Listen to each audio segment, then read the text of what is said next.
Hola, en este vídeo te voy a hablar de la tabla periódica. Si estudias química, seguro que estás familiarizado con la tabla periódica de los elementos. Pues vamos a ver por qué tiene esta forma peculiar, qué información podemos sacar de ella, por qué tienen estos colores diferentes los elementos.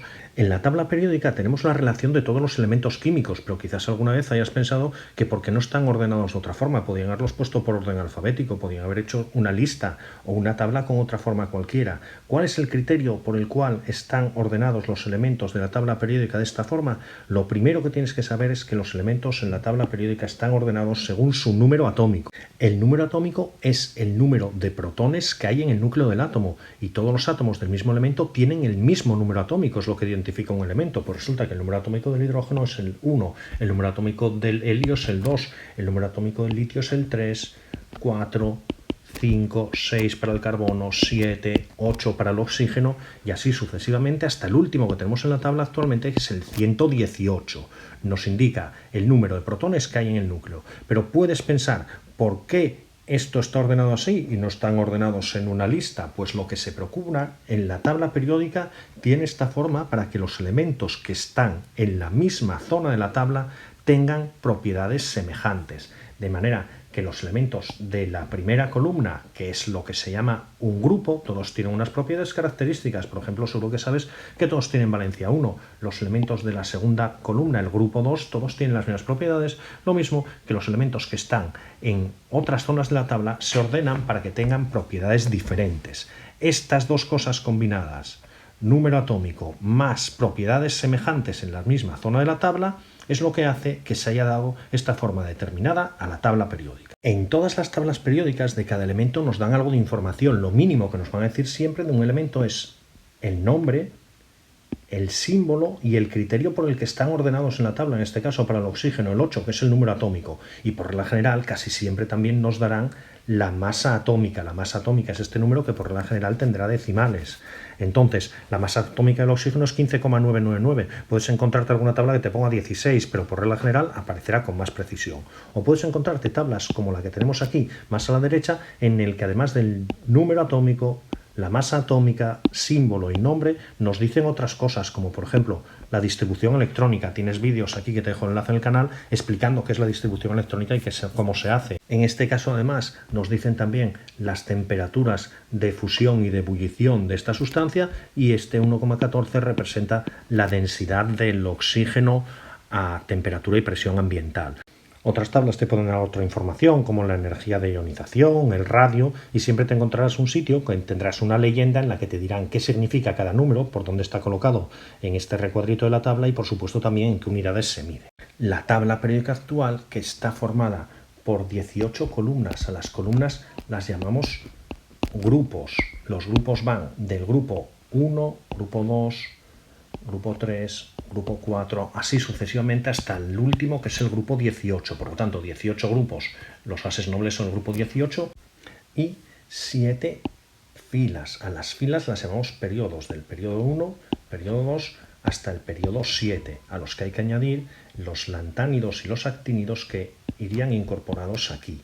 De aquí saldría la fila de los lantánidos, que es esta que tenemos aquí, y de aquí saldría la fila de los actínidos, que es la que tenemos ahí. Por lo tanto, 18 grupos, 7 periodos, en filas y columna, con los elementos, como dijimos, ordenados en función de su número atómico. En la tabla periódica, además, los elementos suelen estar puestos en distintos colores. Lo más habitual es que tengas en un color determinado, como está en gris, aquí todos los elementos en gris son los que se llaman metales, mientras que los que tenemos en amarillo son los llamados no metales. Muchas veces la última columna, que es la columna que corresponde al grupo 18, estará en otro color distinto porque es donde están los elementos llamados gases nobles.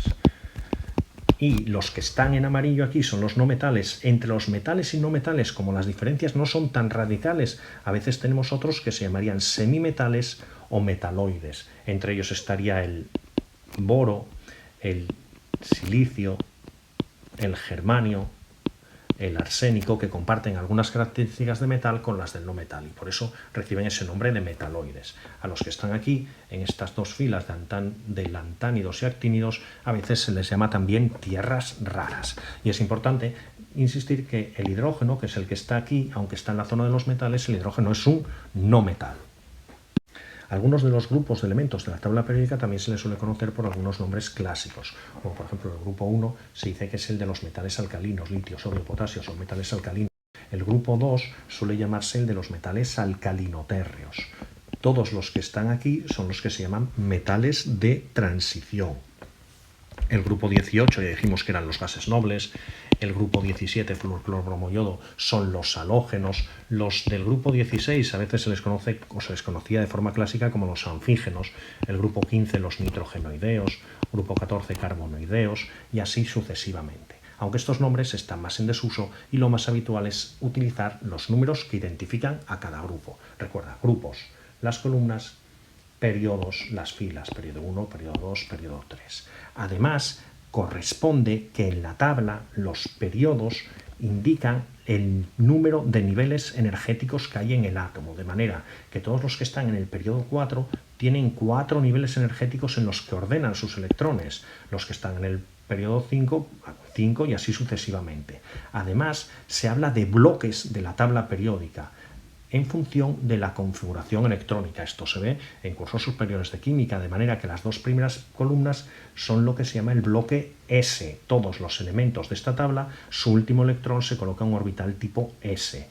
Esta zona central de la tabla es lo que se conoce como el bloque D. Todos los elementos de esta zona, su último electrón se coloca en un orbital tipo D. Y el último bloque de la tabla sería de los grupos 12 al 18, que es el bloque P.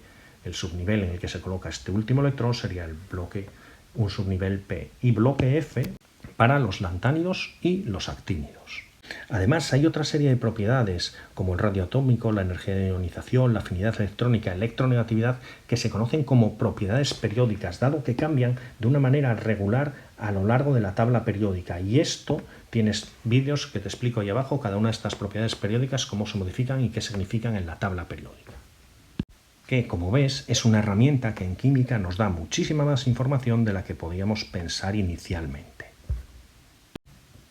Por último, y casi como curiosidad, decirte que hubo científicos, sobre todo a mediados del siglo XX, que, por decirlo de alguna forma, se vinieron un poco arriba e hicieron tablas periódicas muy creativas, como esta que tienes aquí, con esta forma que parece un circuito de Fórmula 1, con espirales, otros que hicieron tablas periódicas de una manera tridimensional o con formas más peculiares, agrupando también los elementos siempre por número atómico y también según sus propiedades. Es cierto que ninguna de ellas ha cuajado y que la forma de la tabla periódica es estable tal como la conocemos.